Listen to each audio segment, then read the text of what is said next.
Good morning, all, and welcome to the official launch of the Principles for Sustainable Insurance. As most of you know, this is the 48th annual seminar of the International Insurance Society, an organization with nearly 1,000 members in over 90 countries, developed market representatives, emerging market representatives. And for that reason, it seems to be a perfectly appropriate venue for our collaborative effort with the United Nations Environmental Program Finance Initiative to launch these important principles. And we welcome you all here this morning. To begin our program, the Undersecretary General of the United Nations and the head of the United Nations Environmental Program, Mr. Achim Steiner, is going to make some opening remarks, and I welcome him to the stage at this time.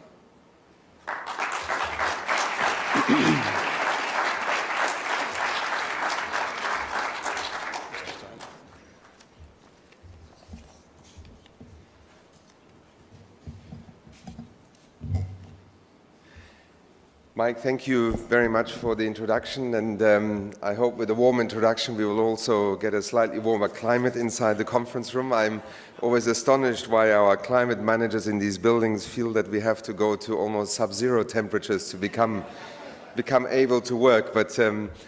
let me first of all say what a great pleasure it is to be here with you this morning, because as I just said to Mike and also to others, the confluence, if you want, of the international insurance meeting here in Rio de Janeiro and a few kilometers down the road, the Summit on Sustainable Development, may be coincidental in one sense, but it is actually in many ways a reflection of what are opportunities and also necessities for us to connect these worlds. In a press briefing just now, I emphasized how important it is for us to realize that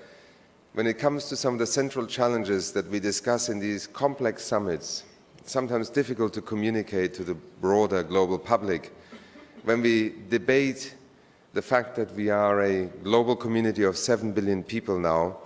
faced by many, if you want, challenges, crises, threats, changes that are occurring in our societies, in our economies, but also in our planetary system, then one of the things that has been a very interesting experience, particularly from the vantage point of a United Nations Environment Program, is that in the insurance industry, we have found some of the earliest allies and partners in trying to alert the world to the significance on the one hand, but also the implications of what continues to be an accelerating pace of environmental change.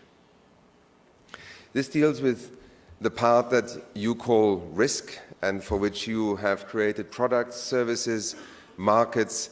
and clearly have been extremely successful. 8% of global GDP, what an extraordinary number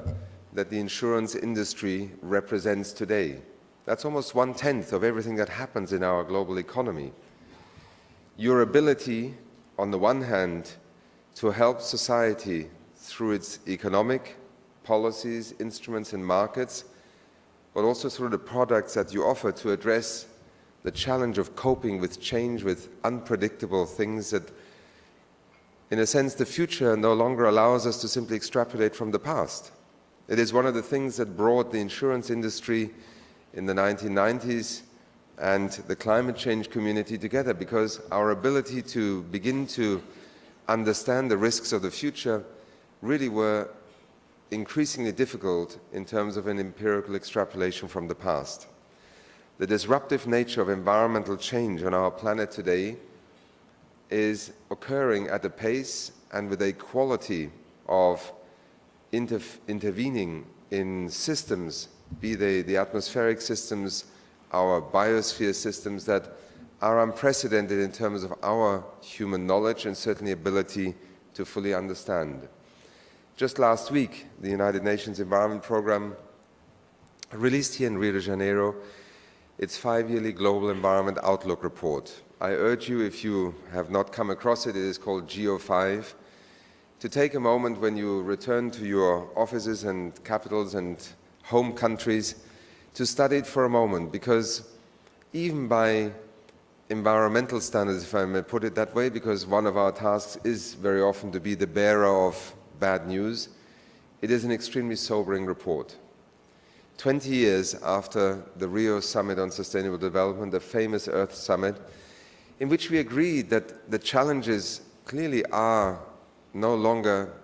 mysterious. We know what is beginning to affect our ability to function, to live together on this planet in a way that will not be driven by crisis, conflicts, competition over resources in the future. We know what we should be doing, but the fact is 20 years after the Earth Summit in Rio, when we assessed 90 of the global environmental goals that have been agreed over time, the sobering result was that only 4 of them had we made significant progress in the sense of achieving what we set out to do. And they are not minor ones necessarily. The ozone layer, the Montreal Protocol, an extremely successful, the most successful multilateral environmental agreement, as we call it in our industry, has delivered. It delivered science, it delivered technology, it delivered the private sector and the markets, and it delivered financing to also help the North become a part of the South's ability to phase out quicker ozone-depleting substances. So we know that even in a global community of close to 200 nation-states, we can succeed in addressing planetary issues. But this is one of the rare success stories. The truth is, and as you all know, and as we witness every year in the climate conference negotiations, our ability to act at this moment in time in a way that will actually address in the true parameters of what is needed phenomena such as climate change, the loss of biodiversity, the loss of functional ecosystems that are central to our not only local economies but global biophysical reality, is astonishingly slow. Whether it's climate change, biodiversity, fisheries, water, pollution, on all of these indicators taken at a global level, 20 years after Rio 1992, we have not turned the corner. We are in fact continuing to rush towards a state of unstable future systems in our planet, whether you are an ecologist and call it tipping points, whether you're an atmospheric scientist and you're essentially at the point today where, ladies and gentlemen, the truth is that we are probably 2 or 3 years away from having missed the possibility and opportunity of still achieving the objective that we have, in a sense, tried to draw out of the complexity of science on climate change and say this world cannot afford to go beyond a 2-degree global warming scenario. I think I stand before you today, and unless something dramatic happens just in the next 2 to 3 years, that goal will no longer be attainable. Now, there are those who say, 2 degrees, it's a random kind of threshold. It's only random insofar as by any judgment that we are able to take today, this is a threshold beyond which so many things could be happening that will be no longer reversible or under control, that you do not want to get to that point, even if it might be 2.1 or it might be 1.9 degrees. But what we can tell you with great certainty today is that key functions of our global planetary systems that essentially keep us alive, allow our economies to evolve as they have in places and under conditions that are thousands of years old,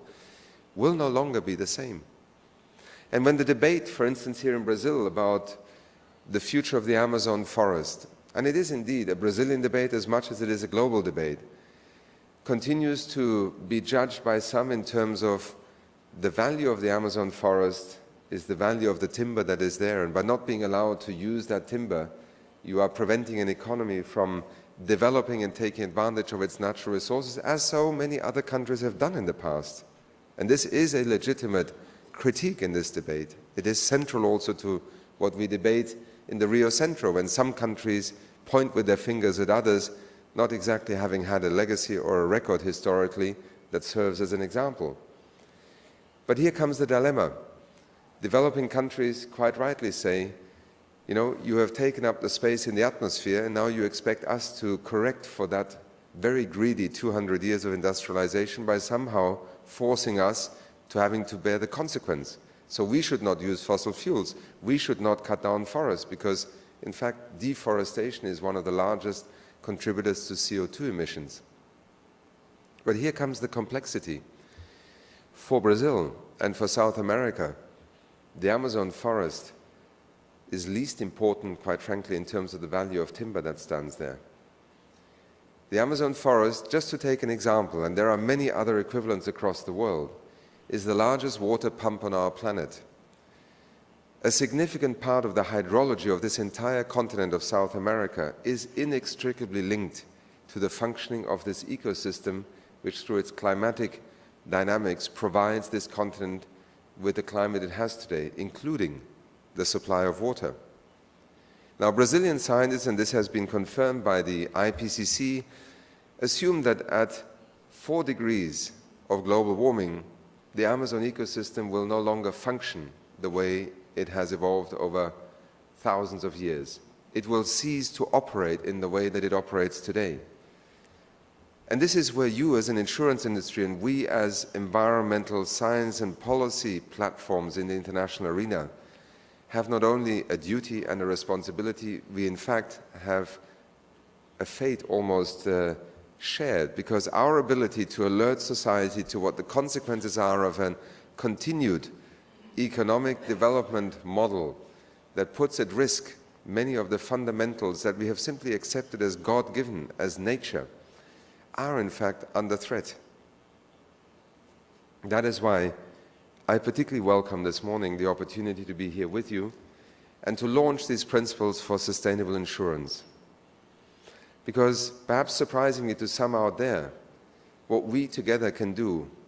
in terms of, first of all, bringing the world of our economy and the markets in which you operate, in which you provide services and sell products, together with the world of science, and by working with common understandings and messages into the public policy arena, be it your customer and client, be it the public, but particularly be it also the policymakers, the legislators, the government and the executive, if we can succeed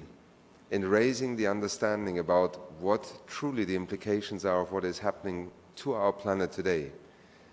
then it raises the possibility that our actions will actually catch up with reality. We look to you as an insurance industry as an immensely powerful driver in a world that is often viewed by those who are concerned about environment, social and governance issues as essentially being caught in an economic paradigm and driving forces that are not helping the cause of sustainability. And I can share with you that just 2 nights ago or 3 nights ago, I took the decision to attend something that is called the Summit of the Peoples here. It is defined by them as the counter-summit to that government summit in the Rio Centro. It is an assembly of thousands of people who have come from all over Latin America, Brazil, but also the rest of the world, who are angry, who are frustrated, who are marginalized, who do not understand why, if all of these things that they see happening around them is the consequence of an economic model of the last 100, 150, or in some cases maybe just the last 50 years, is the consequence, why should they believe or trust anyone anymore, whether in your world of business or whether in the world of political leadership.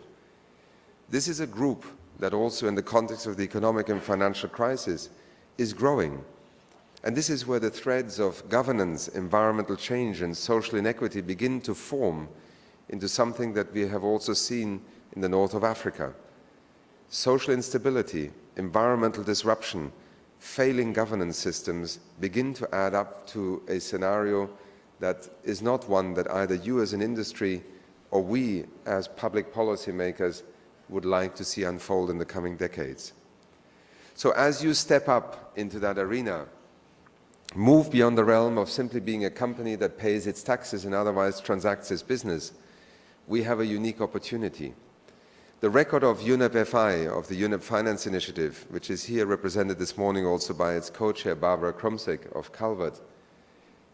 is a success story in trying to help an industry to become, first of all, focused on the challenges that it needs to address beyond the tax bill that it pays. In fact, it goes into the future of its own business, arena, and potential.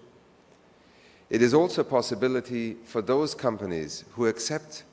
that the business of business is sustainable business, as Fábio Barbosa, one of Brazil's most respected business leaders and our 2012 Champions of the Earth Award winner this year, just said here in Rio, a few hundred meters down the road, when we had the ceremony a few days ago. The business of business is sustainable business, but not all businesses either recognize this, accept it, or act on it. So also from your vantage point, the principles for sustainable insurance can become a very powerful means by which you can speak to a market, but also to a public. And often the two then overlap as actors within an industry who take a different approach to exercising your corporate responsibility, but more importantly, your capacity and your power, financial, in many ways also in the public policy arena, influential in helping the world to address challenges of our time, and perhaps address them faster and more directly than we are currently succeeding, as you see, in global negotiation after global negotiation. We are a world divided. We have a reality in which the political leadership of our societies is falling behind our own societies. This is a very disconcerting moment in the history of international policymaking, but it is a reality. It is into this vacuum and into this paralysis that we can together step and develop confidence, understanding, and action on addressing the issues that I will not belabor this morning because you are in the insurance industry very familiar with them. I think in part, and this is my last point, I also hope that by having formed the principle of sustainable insurance,